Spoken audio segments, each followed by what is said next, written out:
we're checking out the all new Pixel 9. I'll also be checking out the Pro version a little bit later. I'll definitely be switching from my Samsung phone to either this one or the Pixel 9 Pro. We'll have to see once that one gets here. The one shown here is called Wintergreen. Normal price for this is $799. Obviously you can get it for less than that if you have a trade-in, which is what I did, but I'll leave a link down below with current pricing and more information. The specs on this is pretty similar to the Pixel 9 Pro, but I thought I would get both just to see what the differences are. This is actually identical size to the Pixel 9 Pro. It's got a 6.3-inch OLED display, although on the Pro version you get a super actual display. We'll see later how much of a difference that makes. Resolution is 1080 by 2424, 60 to 120 Hz refresh rate, 1800 nits brightness on this one. It's also IP68 dust and water resistant, just like the Pro version. A little bit less memory though at 12 gigabytes of RAM versus 16 on the Pro. And then you have the option of 128 or 256 for the storage. You've also got the same Tensor G4 processor, just like the Pixel 9 Pro. This comes with Android 14 right out of the box. And of course, like the Pixel 8 series, you're gonna get 7 years of software support.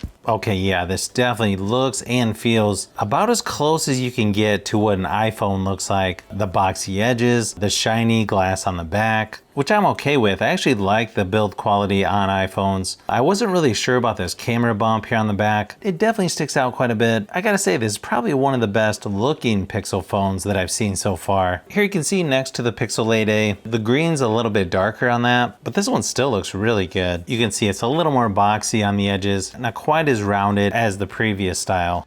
As far as the size goes, it's actually pretty close to the Pixel 8 on the height and width. The visor looks like it sticks out about the same. It's just not tapered towards the edges. This phone's also definitely a little bit heavier now at 200 grams, where the previous Pixel 8 was 185 grams. The SIM card is also on the bottom now instead of over on the side, since it's on Android 14. Looks like pretty much the same startup screen. Not a huge surprise considering the phones came out a little earlier this year. Now, of course, you have a fingerprint scanner right on the front. You also have face unlock as well. Now, if you haven't used a Pixel phone in a while, they are using Gemini now as an AI assistant. You've also got Circle to Search, Add Me where it combines group photos. You can also find info from your screenshots now, and then it has Studio as well. Good thing is if you don't want to use the AI features, you can just skip those when you're setting up the phone. By default, it's going to be on swipe to navigate, which I might try for a little bit. Typically, I switch it to button navigation later in the settings. Okay, pretty nice wallpaper on here. Sort of matches the color of the device. Now the software on here is going to be pretty similar to other Pixel devices. Swipe up to access all of your apps. Left of the home screen, you have the Google Discover newsfeed. I just updated all the apps and it looks like it's using about 20 gigabytes of the 128 available. I feel like that's pretty typical. Up in the notification shade, you've got most of your typical stuff like airplane mode, auto rotate, device control, battery savers, screen record. There's also a ton of stuff you can add like extra dim, one-handed mode, battery share, sound amplifier, live transcribe, and so on. I know this is considered the entry-level Pixel 9 compared to the Pro models, but to me the screen quality still looks really good on this. I don't think anyone's going to complain about how the screen looks on here. You can also watch YouTube videos on here, up to 4K resolution as well. The fingerprint scanner on here actually seems to work pretty good. I know in the past it was sort of an issue. I don't know if I remember the phone waking up from just one tap. I don't know, maybe they changed that recently, but typically you only have that on iPhones or iPads. And of course this works with wireless charging and battery share to charge other devices wirelessly as well. It also has the same size 4700 milliamp hour battery as the Pro. I ran my typical battery drain test and it lasted about 11 hours before dying at 100% screen brightness, which is really good for a phone this size and a slight improvement over the previous Pixel 8. Performance-wise, I feel like this has plenty of power to do most things that you would need to. A little surprising on the Geekbench scores, considering the multi-core score is actually less than the Pixel 8, but the GPU score has increased. I did notice when playing games like PUBG Mobile and Asphalt 9, the phone does get a little warm, but nothing too serious. Obviously, there's a lot of variables when it comes to performance, but I'll be testing this more as I use the phone on a regular basis next week. One downside to this big camera visor on the back, there's going to be some controllers that it's not going to work with, so just keep that in mind if you use mobile controllers like this one.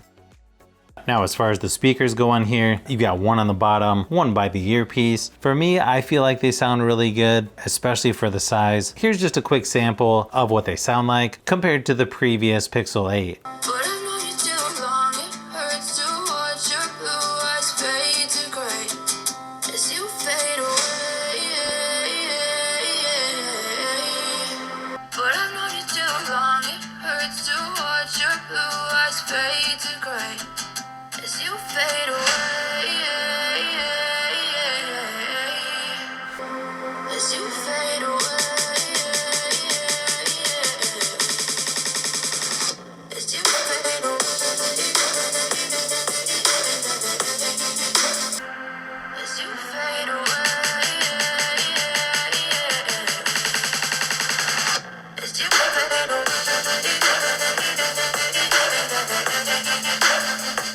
And then you've got two cameras on the back, a 50 megapixel wide angle lens and a 48 megapixel ultra wide that also has macro focus as well. You can also record up to 4K 60 frames per second for video recording. I believe on the Pixel 9 Pro it goes up to 8K. You've got a 10.5 megapixel front facing camera. In the camera app, it's got something called Add Me where you can take different photos and combine them to make it look like a group photo. I'm pretty sure that's going to come in handy for a lot of people. You also have action pan, long exposure, portrait, photo, night sight, and you've also got panorama as well. Also in the photo app, they separate photo and video features. So you have to remember to switch between the two down here at the bottom. For video, you've got cinematic pan, cinematic blur as well, and then you got video, slow motion, and time lapse.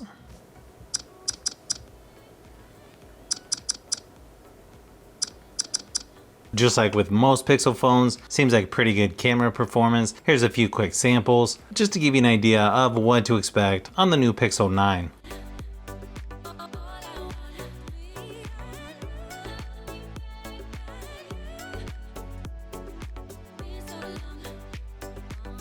Just from my short time using the cameras on here, they seem to be pretty good as expected from Pixel phones. I didn't notice any overheating, but again, I'll be testing this a lot more this coming week to see how it does. Again, this is probably the best looking and most premium feeling Pixel phone so far, but I'll have to compare this a little closer to the Pixel 8, but I'm also wondering if I even need the Pro version. If you like phones, tablets, and other tech, I've got a lot more stuff that I'm working on, so you'll want to keep an eye out for those upcoming videos.